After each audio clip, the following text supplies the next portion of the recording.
napapanahong issue sa larangan ng politika, showbiz, tatalakayin, himayin, re-reaksyonan ng Che Guevara TV. Che Guevara TV nga po pala, isang reactor ng mga viral issue na nagaganap dito sa Pilipinas. So what's up mga kabiyaya, mga ka-DDS, isang mabiyayang araw po sa ating lahat. At welcome back to my YouTube channel, Che Guevara TV nga po pala, isang reactor ng mga viral issue na nagaganap dito sa Pilipinas. At ito, pag-usapan natin to, yung about po sa drug on war ni Baste Duterte. Na di umano ay napaka ano daw, ika ng mga tansu vlogger ay napakapangit na gawain. Napakapangit daw na gawain. So may papanoorin tayong video na ito talaga yung isa sa mga explanation na pangsupalpal din diyan sa mga tansu vlogger, tansu dugyot vlogger, diyan sa mga kakamping na bumabatikos dito sa Dragon War sa Davao ni Mayor Baste Duterte. Alam niyo, minsan natatawa ako kasi sabi ko, bakit sinisisi niyo si Baste kung may mga namamatay? Bakit ayaw niyo itanong yan sa PNP? Ba't ayaw niyo itanong doon sa mga kapulisan na nagsasagawa ng bypass operation dyan sa Davao? O, ba't si Baste ba yung mismong nanguhuli sa kanila? So, siyempre, bago natin ito simulan, don't forget to like, share, comment, and subscribe sa ating YouTube channel at pakipindot na lang din po yung bell button para lagi tayong updated sa ating mga video araw-araw. So, ito yung video, no? Tapos may isa pa akong video papanood sa inyo. Naku, nagdidilim yung ating camera. Yan. Oh. So, ito panoorin natin para lubos nating maunawaan, lalo na dun sa mga tansu dugyot vlogger. Para maunawaan nyo, panoorin nyo to. Rights mga kakampings at ensaymada vloggers ang paninisi kay Mayor Sebastian Baste Duterte sa mga namatay sa mga PNP anti-drug operation sa Davao City dahil siya ang target nila ngayon as a retaliation of... Kanina nakalagay? Wait lang basahin natin. Shabu grams, standard price, case failed, operation conducted. Amba and Company. Yung warning ni Mayor Baste happened during the turnover of command ceremony for the new City Police Director Colonel Richard Badang. Ano ibig sabihin nito? Hindi pa sila most likely magkakilala at close enough to have planned anything for Davao City. Tama. Either hindi alam yan ng mga anti-Duterte or pawang kasinungalingan lang talaga ang alam nilang gawin. Hindi talaga nila alam yan kasi nga puro kasinungalingan, fake newsan lang yung alam nila. Oh. Hikos at ensaymada vloggers para gawing content. Kaya nga nasasabihang bayaran kasi sa mga drug addict na pumapanig. Ang tanong, sino ba ang gumawa ng operations? Ang LGU ng Davao City ba? Ang PNP? Ang PDEA? Kung ang PNP ang gumawa bakit isisisi kay Mayor? Tama. Hindi mali man ang nangyari and that is very... Oh, di ba? Tama. Kung may maliman na nangyayari sa bypass operation diyan sa Dragon War na yan, war on drug na yan, ay hindi dapat si Mayor Baste ang sisihin nyo. Sisihin nyo yung mga pulis. Hindi ko naman po isa inahamak yung mga kapulisan natin at hindi ko rin po sinasabi na may mga pagkakamali kayo. Pero dun po itong sinasabi ko ay rekta po doon sa mga tulongges na vlogger na bumabanat po dito or against sa mga Duterte.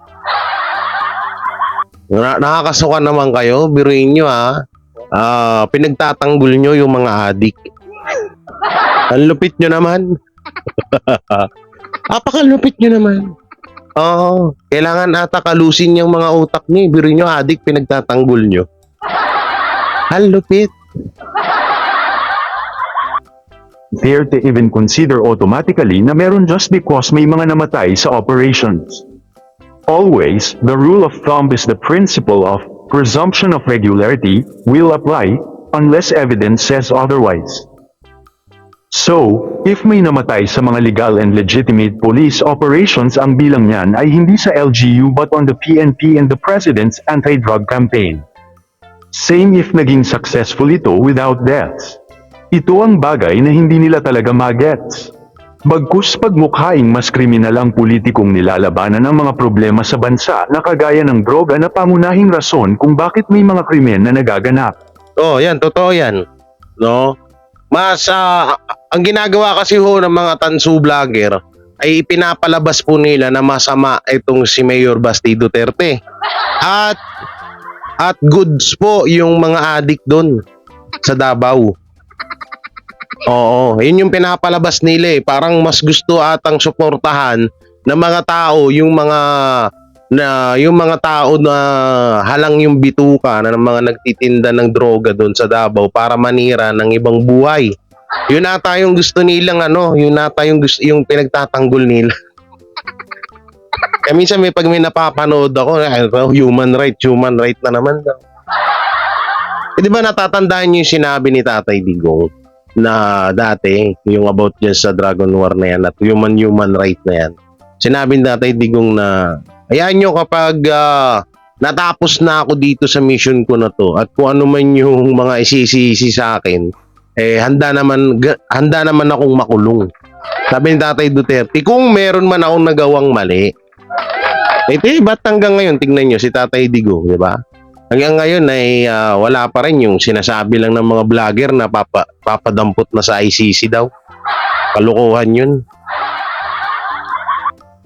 Nag-ingay ba sila sa mga biktima ng mga adik, mga bata, matanda, babae, lalaki at mga ordinaryong Pilipino? Di ba hindi? Lahat ng namatay at mamatayan success ng PNP, PDEA, and all security agencies ay tally for or against the President. Yan ang tinatawag na command responsibility. Something na very foreign sa administration na ito. Puro sisi sa iba at nang lalaglag pa ng mga tao nila. Diba? Ito na statement ng PNP-HQ. Hindi sinisisi si Mayor Baste. Ito ang dapat maunawaan ng mga NCModo vloggers at anti-Duterte. Oo, dapat yan ang maunawaan ng mga tansu vlogger. Ng mga ensimada dyan. Oo, ewan ko ba may pagka-ogag talaga tong mga to. Oo, si Basti Duterte yung sinisisi niyo. Ba't siya ba yung PNP? Ha? O kung halimbawa, sige, hindi huhulihin lang yung tawag dito, huhulihin lang yung mga adik ng pulis. O, hayaan ba ng mga pulis na pagbabarilin lang sila?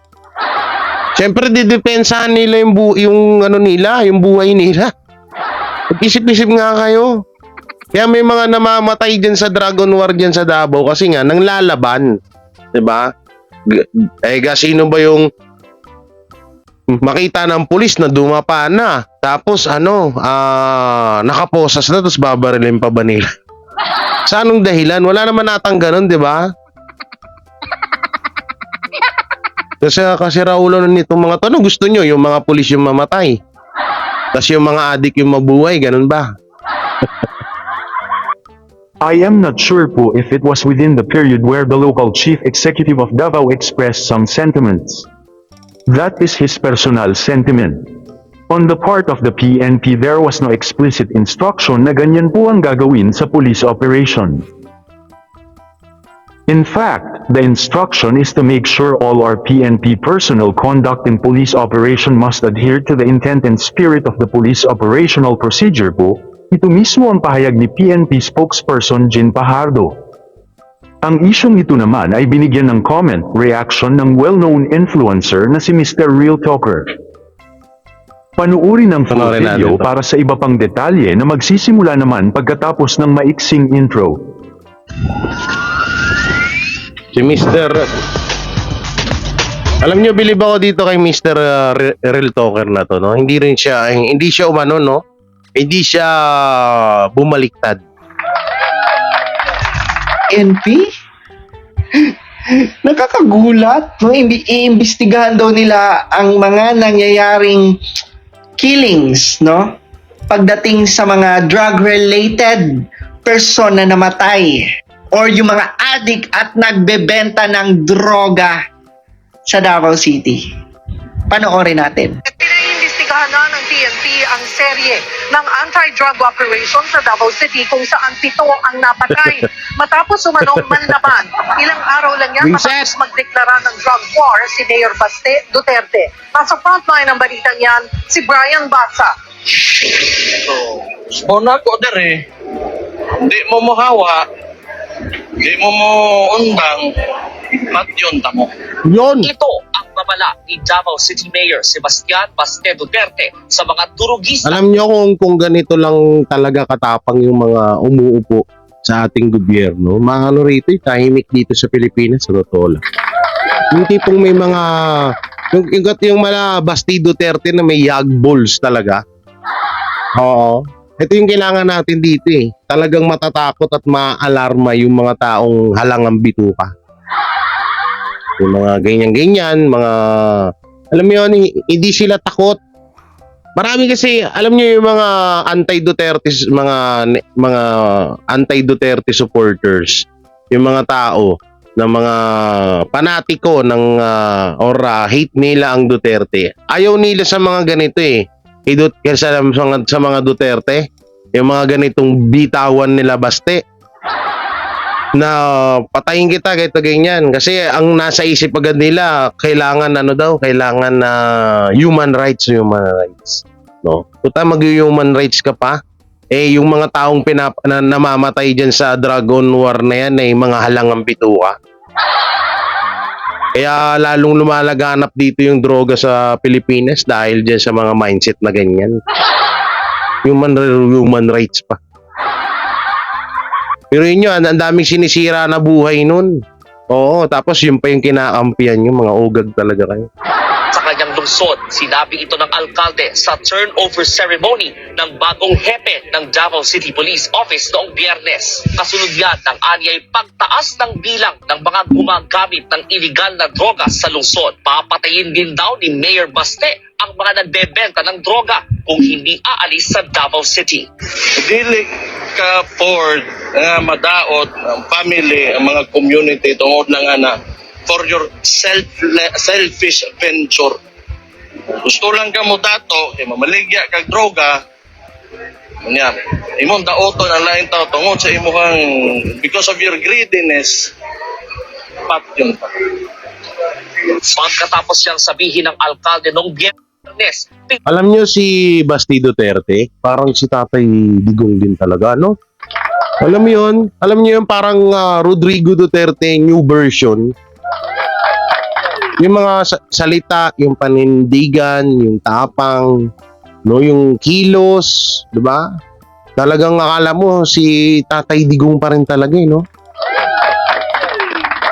Ito, masasabi ko sa inyo, darating ang araw, itong si Basti Duterte, isa to sa mga darating ang araw na magiging presidente natin to. Totoo yan. No, pero ngayon, ang kinagandahan nga kay Baste, hindi siya naghahangad ng mataas na pwesto. Hindi katulad ng iba dyan na nag-uunahan. Nagkukumahog na na makaakyat sila sa mas mataas na pwesto. Diba narinig naman natin doon sa interview ni Banat Bayor ng Banateros Brothers na sinasabi nila na ang gusto ng taong bayan ay maging senator etong si Baste, pero sabi niya hindi ko muna iniisip 'yon at focus muna ako sa Davao kung ano pa yung mga maitutulong ko sa mga kababayan ko. Okay.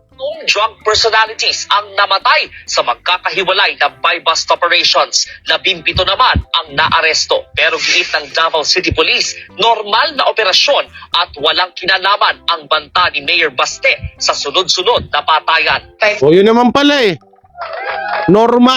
Police na mismo yung nagsabi na walang kinalaman yung mga sinasabi ni Mayor Basti Duterte sa mga namamatay na mga drug mga addict. No, tanganan, minsan nakakabobo na lang isipin nyo ang mas kinakampihan nyo yung mga addict kaysa doon sa mga kapulisan natin. Visit din no? May napanood ako dyan maawa naman kayo sa mga tao na pinapatay nyo, sabi nung isang vlogger. Oo, kayo, mga pulis na sunod-sunuran kay Duterte. Kay Basti Duterte, sabi niya. Maawa naman kayo sa kapwa nyo Pilipino. Pwede namang paandar rin ng ang war on drug ng walang namamatay. Sabi niya. Katulad ng ginagawa ng ating mahal na Pangulong Bongbong Marcos. Sabi ko, ay pa, with feelings Hindi kasi alam nyo kung bakit salungat ito sa mga sa totoo nga lang, ito masakit man, ito, wait lang isipin ko muna kung paano ko i-deliver tong salita na to. Kasi baka mapahamak tayo eh.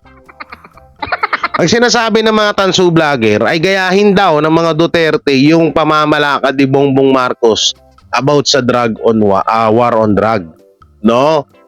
Na walang namamatay. So ibig sabihin pala, ang gusto nyo, kahit nang lalaban yung mga adik, kahit pinagbabaril yung mga pulis, hindi sila dapat gaganti, ganon. So kahit na pinagbabaril na sila at may mga tama na sila ng baril, hindi pa rin sila gaganti, ganon. Kailangan hulihin nyo pa rin. Hulihin ng buhay.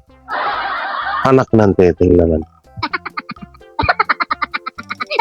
Ito, totoo. Dito sa amin, dito sa Taguig, napakadami.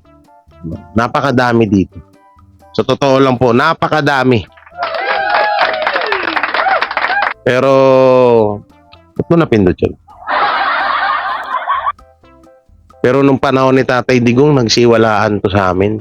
Oo, tumahimik dito. Ang Taguig po ay isa to sa hindi naman po talaga totaling sobrang gulo dito sa Taguig. Hindi rin naman buong Taguig ay magulo. May mga bayan din talaga. Pero dito sa amin, sa Pulong Candy, talagang parang mini tondo. Mini tondo po ito. Na talagang pag ikaw ay bagong muka at gagago ka dito, hindi ka makakalabas dito ng buhay. Talagang ka dito, talagang tapyas ang lalamunan mo. Nanlaban during the operation, sad to say, hindi namin ginusto ito na makaano kami during bypass operation.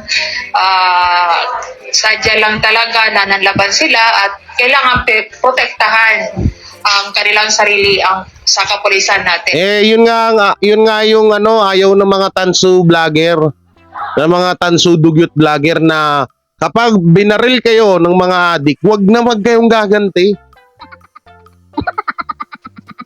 Ayun yung gusto nila. Huwag kayong gaganti. Kasi, human rights. Tip na yan, Ang lupit, di ba? Oo, yun po yung gusto nila na walang gaganti, hindi kayo gaganti, hindi kayo magpapaputok. Hulihin nyo pa rin yung adik kahit tad na kayo ng bala. Ayun yung gusto nila. Di ba nakakabobo lang? Nakakatanga? Pinuntahan ng News 5 ang buron ni alias Ime, isa sa nasawi sa bypass operation noong linggo. Itinanggi ng kanyang kapatid na alam nila ang transaksyon ni alias Ime.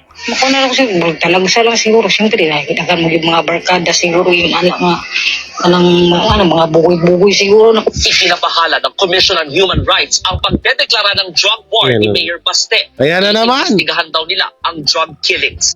Ayan na naman ang human rights. 'Di ba? Nakakabwisit, no? Pero yung mga ni-rape, yung mga pinatay ng mga addict at mga drug-related. Oh, yun. Tama. Wala na naman si human rights. Ito maganda rin yung sinabi dito ni Mr. Rip Talker. Kung about human rights pala ang pag-uusapan, halimbawa, yung pinatay ng mga adik, mga na-rape ng mga adik, ano yun? Para sa inyo, baliwala na lang yun. Para sa inyo, yung mga sinisirang buhay ng mga pusher, ng mga adik na yan, okay lang sa inyo yan? Human rights pa rin? Di ba, personnel or persons, saan ang human rights? Saan? Wala, tahimik.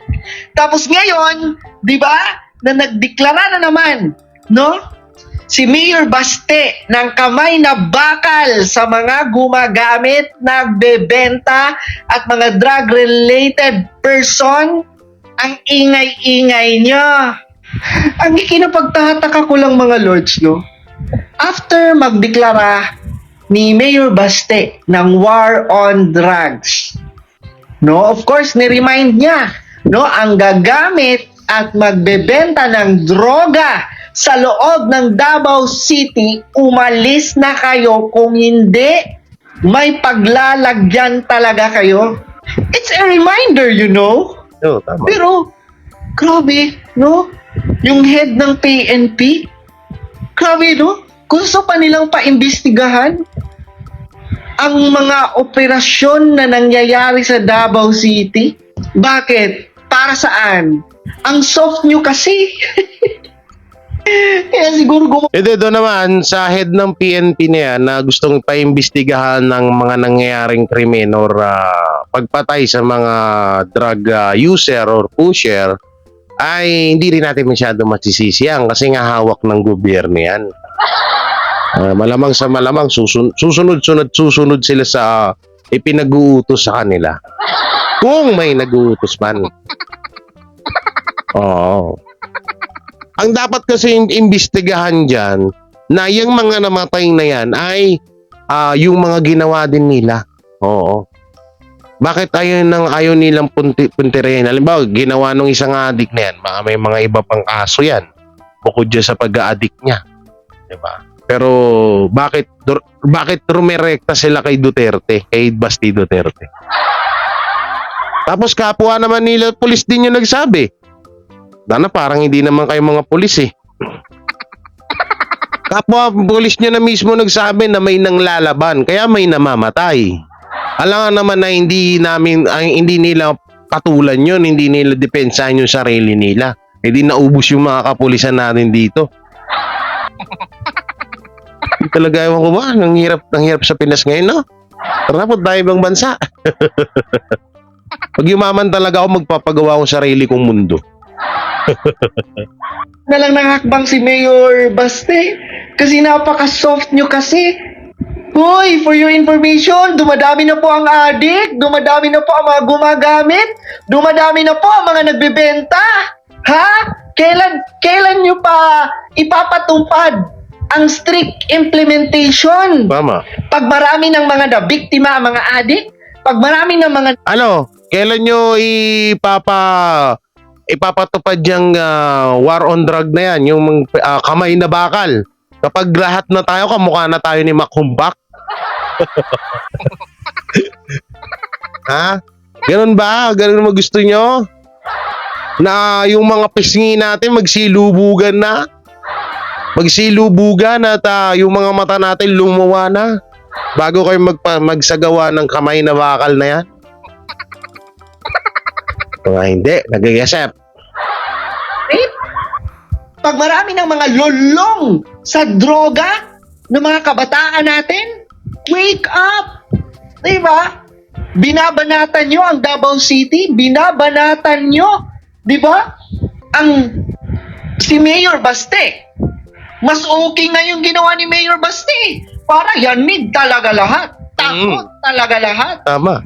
Pero yung head ba ng PNP ang gustong mag-imbestiga kung wala bang mali sa operasyon dun sa Davao City?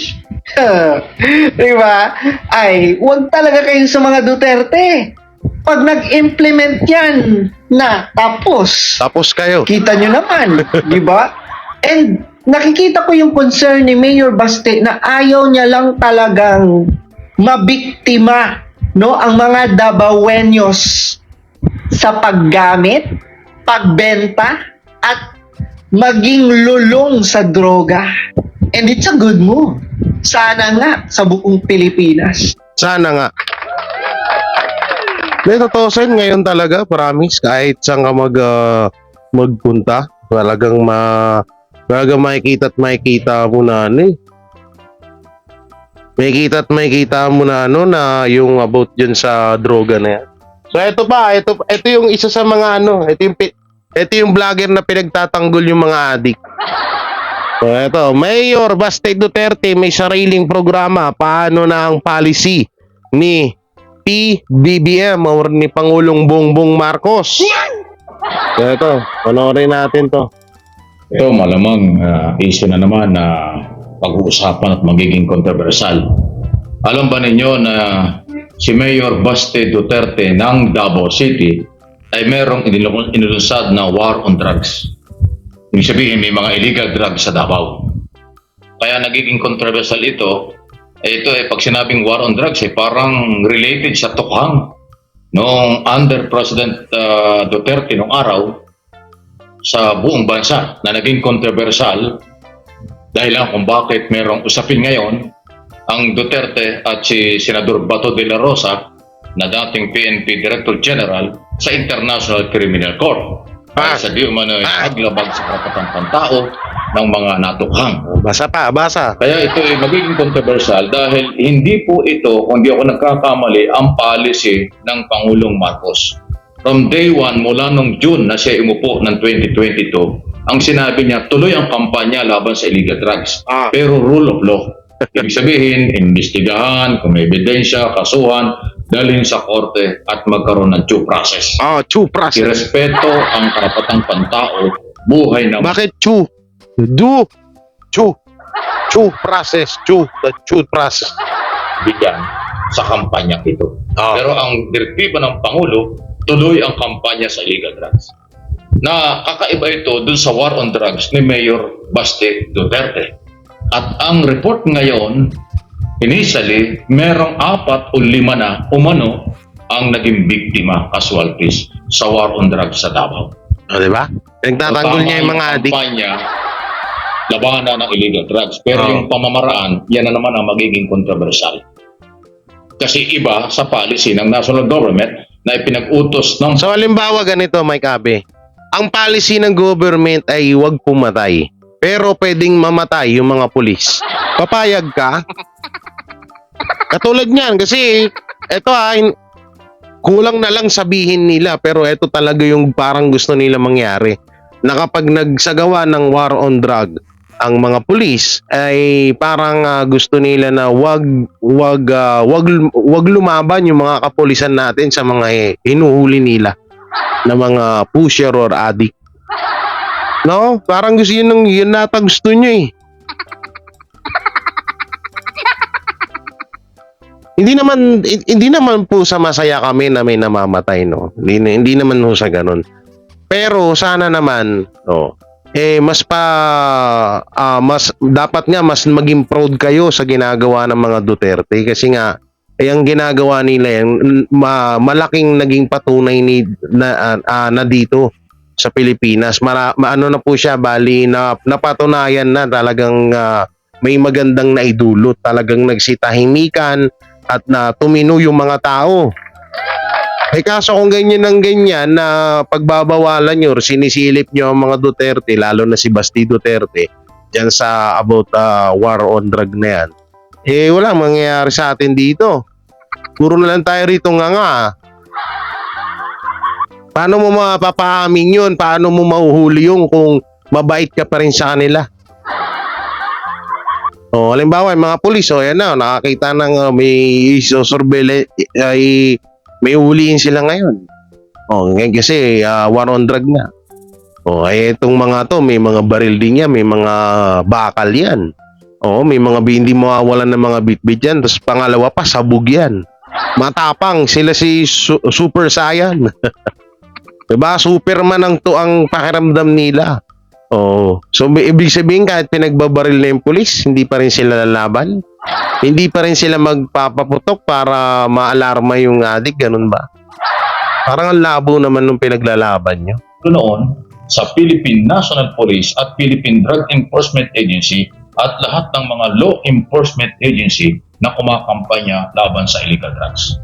So para hindi ho kayo malito, baka akala ninyo kinukonsente ang illegal. Lahat ng illegal bawal. Pero may tamang pamamaraan ng kampanya. At doon sa war on drugs, mukhang hindi pwede yun. Dahil nga, nakasalalay dyan ang buhay ng sibilyan, nakasalalay ang buhay ng mga inosente or mga maliliit na Pilipino kapag natukhang na naman dahil war on drugs. Totoo na kahit may kampanya noon, mayroon pang rin drugs. Pero marami na rin nakumpiska, nahuli at kinasuhan ng PDEA at PNP. Patunayan, bilyon ang halaga ng drugs na nakumpiska mula ng 2022 at walang naiulat na mga encounter o casualties or biktima ng paglabag sa karapatang-tao dahil pinapangalagaan. Doon nga kami nagtataka no? Na paano nilang nahuli yun? Ano yun? Napasuko nila? Yung ganun kalalaking tawag dito, yung mga sindikato, mapapasuko mo, mapapaamo ng ganun kabilis yun. Parang nakakapagtaka din yun eh. Diba? Ikaw na mismo nagsabi na bilyon ang nahuli nung 2022, nung panahon ni PBBM. So paano nangyari yun? Na naging mapayapa yung pagsagawa nila nun. Parang napaka-posible. Ultimo ngang magnanakaw na ng mga small time na mga sindikato halos hirap na hirap kang huliin yung pa kayang mga bigatin. Parang nakakapagtaka naman po. Hindi na mo sinasabi na pero nakakapagtaka kung paano nila nahuli ng gano'n, nadala sa pakiusap. Na huli na nila agad na hindi man lang pumalag yung mga yung mga sindikato na yun, ganun ba? Kung tayo na sa lalaking mga sindikato niyan, posibleng hindi papalag yung mga yan. Ng kasalukuyang pamahalaan. Ito sa Davao ngayon, iba ang galaw because Duterte.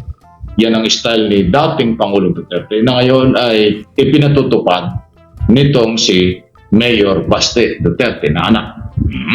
So, kayo mga taga Davao, so ingat na lang po kayo dyan at nasa inyo yan kung kayo isang-ayon din o hindi. Ang akin naman dito ay pagpapaliwanag lang ng policy ng national government at yung ginagawa ng local.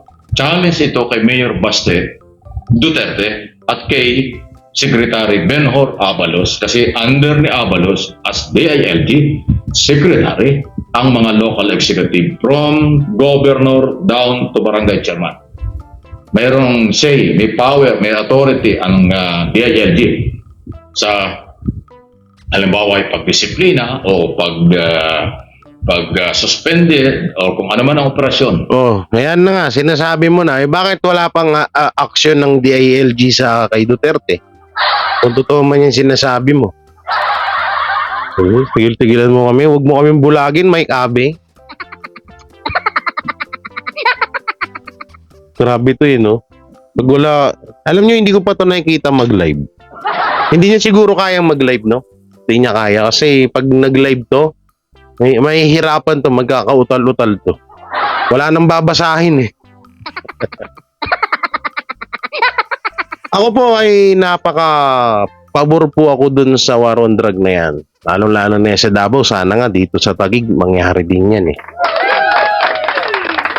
No, kasi isipin nyo nauna, kaya nakakagawa ng krimen etong mga tao, limbawa yung mga addict na yan, ay nakagawa ng krimen, nakatira sila. So pag nakatira na may papasok, may posibilidad na makagawa sila ng krimen kagaya ng rape, pagnanakaw, pang-hold up at kung ano-ano pa, no.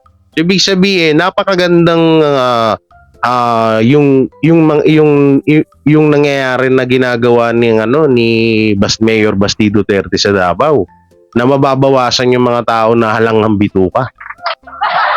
Diba? Ewan ko bakit ba pinagtatanggol ng mga tansu vlogger yung mga adik. Yan na ba yung kababaw ngayon? Katulad dito kay Mike Abe na to. Ganyan ka na ba kababaw ngayon? Na ultimong adik dito sa Pilipinas, pinagtatanggol mo na.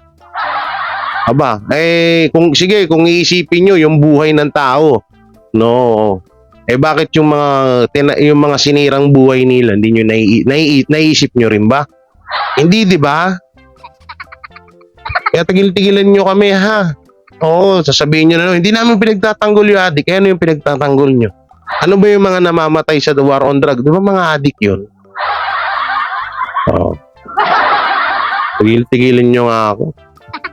At syempre nga, mga kabiyaya, mga ka-DDS, kagaya ng sinabi ko dati sa mga video ko, meron na naman na mga sasabay. May mga sasabay dyan sa war on drug na yan ni Mayor Basti Duterte. Halimbawa, di ba? Yung mga hindi naman related sa drug, ay halimbawa ako, or sa yung ibang tao, may kagalit. So itutumba niya kasi alam naman nila na si Mayor Basti Duterte na naman ang mapuputukan nun. Alam ng tao na yun na kahit patayin niya yung isang tao ay alam niya na tukhang na naman ang sasabihin ng iba. Oh. So yun yung sasabihin ng mga pamilya, matino. Oo nga, matino yung tao kasi hindi naman related sa drugs. Pinatay lang kasi alam naman nila na kay Basti Duterte naman masisisi yun. Kaya hindi mangyayari yan. Katulad nung kay Tatay Digong, ganyan yung iba ginawa ng iba. Kahit na talagang hindi naman talaga sakop ng war on drug yung tao na yun, pero pinatay at tapos pinalabas na yun ay kasama sa tukwang. So hindi na po malabong hindi mangyari yun. So yan, hanggang dito na lang yung video natin mga kabiyaya. Anong may kukomento nyo, i-comment nyo lang po dyan sa baba. At pabor po ba kayo dito sa war on drugs? Kasi ako, alam nyo naman na ito yung ikatinahimik ng Pilipinas nung panahon ni Tatay Digong, di ba? Kaya ako, pabor ako dito. Ewan ko lang, kayo, i-comment nyo lang po dyan sa baba ang inyong komento. At syempre, bago nyo lisanin itong aking video na to, ay huwag nyo pong kalimutan na mag-like, share, comment, and subscribe sa ating YouTube channel at pakipindot na lang din po yung bell button para lagi kayong updated sa mga uploads natin araw-araw. Kapag upload tayo, mga 4, 3 or 2 videos isang araw at may kasama pang live tuwing alas 6 ng gabi. So yun, at ayun, may mega love shoutout sa lahat ng mga Hero Abroad OFW na patuloy na sumusuporta sa atin, sa mga DDS vlogger and banateros, at sa ating mga senior citizen na patuloy na nagmamahal sa atin. So yun, ingat po kayo palagi. God bless and peace and bye-bye.